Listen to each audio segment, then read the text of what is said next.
Oh yeah, oh man, we're excited to have you, man. You know what I mean? This is every day we get a international rocker on here, man. That's not an everyday thing for us, so it's an exciting time for us over here at the show. The whole rock thing, like, what made you decide to be a rocker? Like, what age were you when you decided I'm going to do music?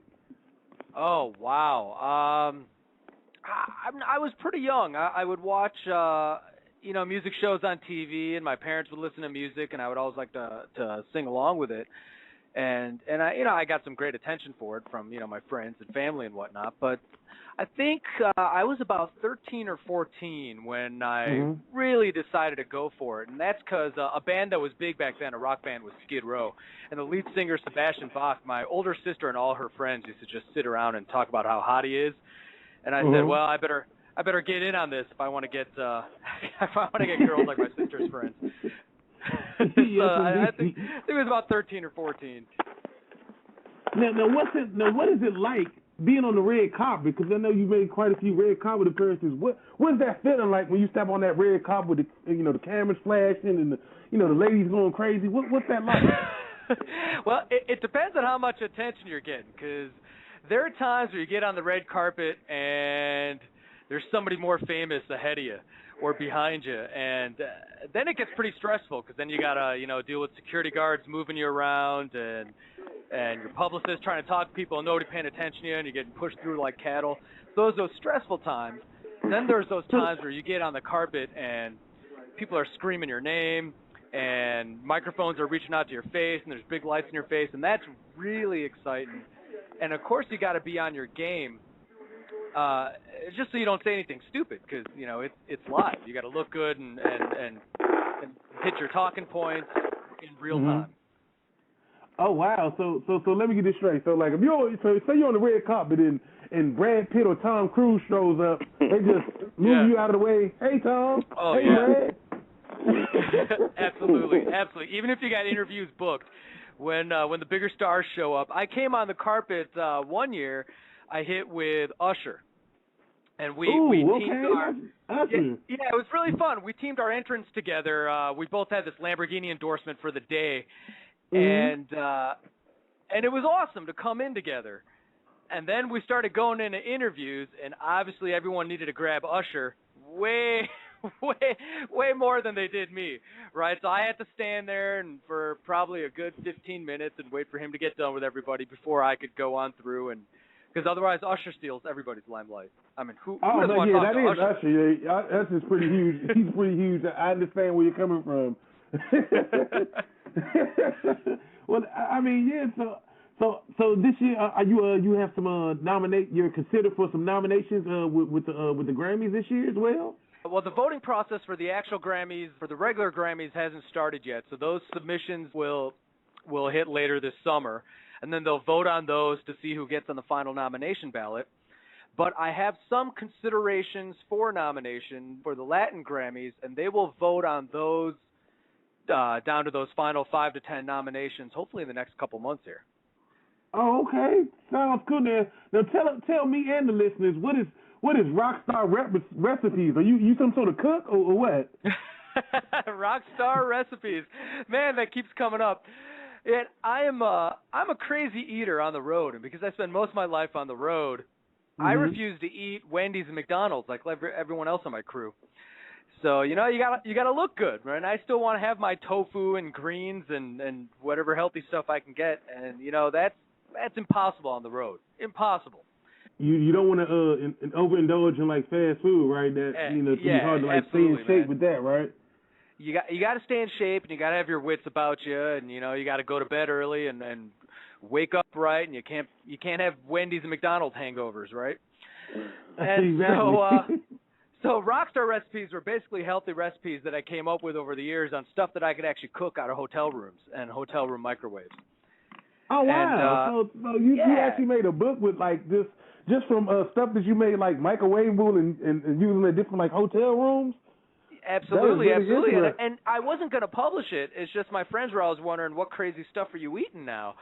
And I did, and I put it out there, and they released that book, and it turned out that a bunch of guys and girls were taking those recipes, and whether they were on the road or not, were losing weight and getting healthy like crazy. I'm like, oh wow, who knew? Yeah, so in the album, The Fight, child obesity? Oh yes, after Rockstar Recipes, after the success I was getting, helping folks get healthy, one of the charities I got involved in was helping Michelle Obama's initiative with child obesity.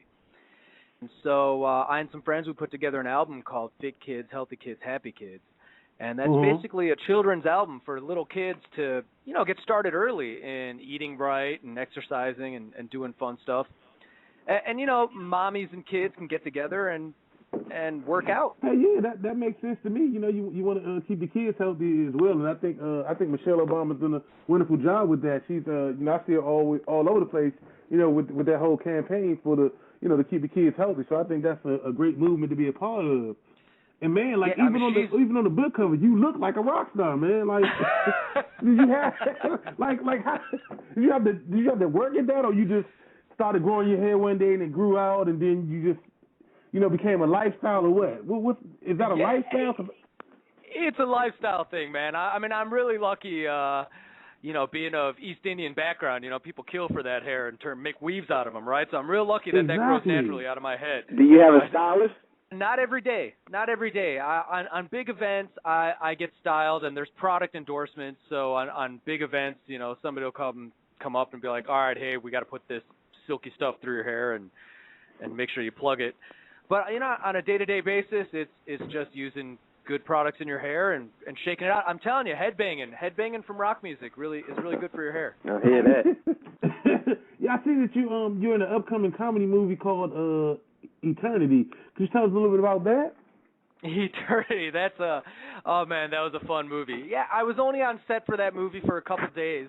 I'm playing they've got a scene in the movie where it's like a American Idol type setup, and I'm playing one of the fake American Idol judges. So I think you get to crush people's dreams like Simon. Absolutely. Yeah, he used to really give it to the guests. Yeah, I get to be real mean. So they perform, and I get to say mean stuff, which isn't me at all, right? I'd be more like the Paula Abdul, nice Shakira type, right? Mm-hmm. Yeah, in the movie, I get to be real mean and say some rude stuff. Man, so what's the upside? I guess give us the upside of that being on the road for you, and I guess give us the downside. Like, what's the pros of that, and then what's the cons of being on tour for like the last year?